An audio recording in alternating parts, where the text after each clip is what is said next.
New for Autumn Winter 25 is the Bergtagen GTX Pro shell from Fjällräven. And yes, you did hear that right, I did say the words Gore-Tex. Now for some of you out there that might leave you a little confused because for a very long time, nearly 2 decades in fact, Fjällräven haven't had a relationship with Gore-Tex. But thanks to some recent changes in Gore-Tex's chemistry and their commitment to move away from PFAS and PFCs, Fjällräven thought it was about time to recombine their efforts and bring out something quite exciting to the market. It's probably worth addressing the elephant in the room and why Fjällräven thought it was time to move back to Gore-Tex after spending nearly 2 decades away from them. Because this isn't the first time that Fjällräven have produced any products with Gore-Tex. They used to make things a little bit more like this. This thing is no longer waterproof, it's kind of delaminating and it's falling apart. But it is also the best part of 35 years old at this point. So it's been around the block a little bit. But the fit and features of this are completely different to something like the Bergtagen. But this was Fjällräven's first go round with Gore-Tex. But since 2009, Fjällräven have had a commitment to move away from PFAS and PFC based chemistry within their products. And they've done a really good job of it, trying to eliminate them entirely from anything within their production line within their control. And Gore-Tex have also made the same promise now with the introduction of EPE. You can find a little bit more about it with the link that's going to appear on screen now, because we have done an explainer video on exactly just what EPE is and how it differs from the ePTFE based Gore-Tex products that preceded it. But essentially, Gore-Tex have committed to moving away from PFAS chemistry and PFCs of environmental concern, and Fjällräven have decided that that now is a close enough relationship bond to reignite because their values align better, which for all of you at home means that you get to see some exciting new Gore-Tex products coming through to the market from Fjällräven.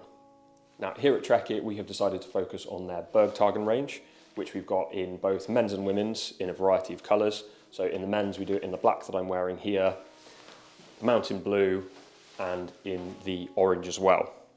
In the women's we don't stock it in the orange, but we do stock it in the black and the blue. And then we also stock the Gore-Tex Pro trousers as well, available in the men's in blue and the women's in black. Now the Bergtagen family from Fjällräven has always been their pinnacle collection, so it sits right at the top of the mountain. If you were to look at their lovely little graphic that will overlay on screen now, Bergtagen sits right at the top. And that's because it's been designed for the harshest of conditions. And what that really means is that everything is a little bit burlier, everything's a little bit more streamlined than some of the rest of their collection, or it's just a little more refined for mountain conditions. And the Bergtagen GTX Pro is no different. It's designed around mountaineering, ski touring, and high-end mountaineering and alpine use. So some of the features will lend themselves a little bit more to that than to a more everyday trekking, hiking, walking jacket, which would be more in line with the Keb Gore-Tex jacket. But Bergtagen can also loosely be translated to taken by the mountains, which is kind of fitting because you should be taking this thing to the mountains to be using it. So let's run into some of the features. We'll start with the fabric because that's the most obvious place to start. So as I said, it uses Gore-Tex's new Gore-Tex Pro EPE based membrane. What that really means is it's guaranteed to keep you dry. Still has Gore-Tex's exact same promise as any of their other products. And in practice, using it for just over a week in Sweden, stayed dry. Definitely a shell kind of day today. It was great. It worked flawlessly. Now that's backed up by a 70 denier recycled polyamide outer fabric. So 70 denier, it's nice and tough, feels very durable, but it's not stiff. That's one of the other advantages of EPE. EPE is a slightly thinner membrane than ePTFE. So the fabric feels softer, more supple. It's not quite as rustly. It is still quite a rustly jacket. It is quite noisy, but in practice, it's quieter than an ePTFE equivalent. But that 70 denier is still really nice and sturdy. So if you are using this in a mountainous environment, if you are climbing and scraping up against boulders and pointy things, and if you're wearing a pack with it for long periods of time, you don't have to worry about it. It is nice and abrasion resistant.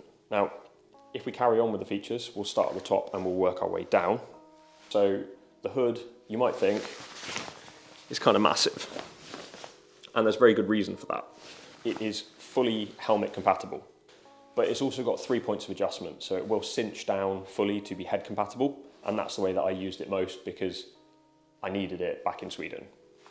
But it's got 3 points of adjustment, and those adjusters are also fastened in such a way that they are repairable, which is something that's kind of unique about this jacket compared to some others on the market. But along with that, the hood also has a wired brim on it and a little gold fox, which is a really nice touch.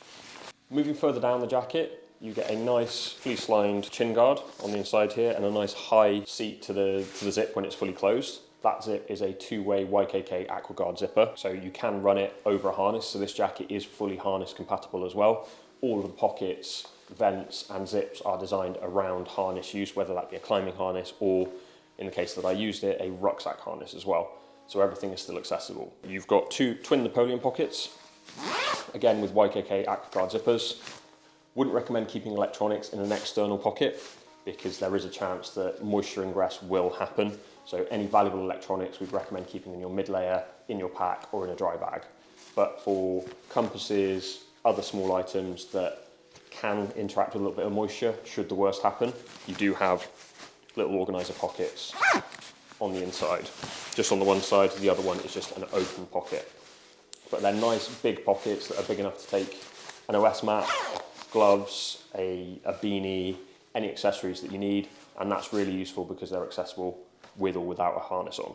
Moving over to the sides, you do have side ventilation zips, a two-way zip on them so that you can open them exactly as you want them to. Those are also YKK AquaGuard zips as well. So this jacket is fully set up with YKK AquaGuard zips on the outside of the jacket where you need reliable performance. Moving down to the sleeves, you do have a fully articulated fit, which is designed around reaching overhead if you are climbing, or also just for ski touring, ski mountaineering, where you're going to be moving around your shoulders and arms a lot more. The fit of this jacket is very good. So at the moment, it's in a regular fit, and at the moment I've got it just over a base layer, but there is enough space in here for me to wear it with a mid layer as well. So Fjällräven have sized this jacket around layering, so you may find that it is a little bit more generous than some other alpine fit jackets that tend to go a little bit more slim trim. This being regular fit, honestly, I think is a better choice because you have the adaptability of being able to use it with layers or without, and it's not excessive without. I think they've nailed the fit on this. At the end of the articulated sleeves, you do have Velcro cuffs with two positions. So if you're using them with big burly mountaineering gloves or ski mitts, you have plenty of space to be able to get it up over a glove cuff. Or if you're using it, as I'm using it here, you can just cinch the cuffs down really nicely, really comfortably. And then if we go to the bottom hem of the jacket, as I say, you do have a two-way zip. You do also have a storm flap on the inside with a small popper so that you can ventilate the jacket that way. At the bottom hem of the jacket, you do have twin elasticated adjusters so you can cinch in the bottom of the jacket to seal in extra warmth and stop any moisture ingress from coming up underneath.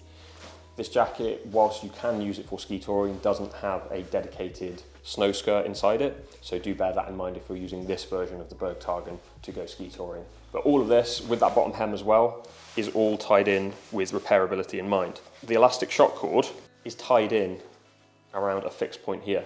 So effectively, if that shock cord gets cut or loses its elasticity, falls out, you can repair it, you can do it much easier without having to undo any of the stitching on the jacket, which is a really nice touch. Now I have to say, after using this jacket for some time and putting it through its paces in very wet conditions across multiple days, I'm a really big fan of this jacket. It works exactly as advertised, and I know it is capable of so much more, so I'm hoping to be able to hold on to this jacket and put it through its paces in a more mountainous environment, get a harness on, go and do some scrambling, go and do some climbing in it. I think this is a really cracking shell and is going to do very well out in those environments. Fjällräven have spent their time refining this jacket, bringing a product to market with Gore-Tex Pro after a big hiatus from the brand, and it shows. They've really thought about all of the fit, the features of this jacket. So for any of you Fjällräven fans out there that are really excited about Fjällräven's return to Gore-Tex, the Bergtagen GTX Pro is definitely worth considering.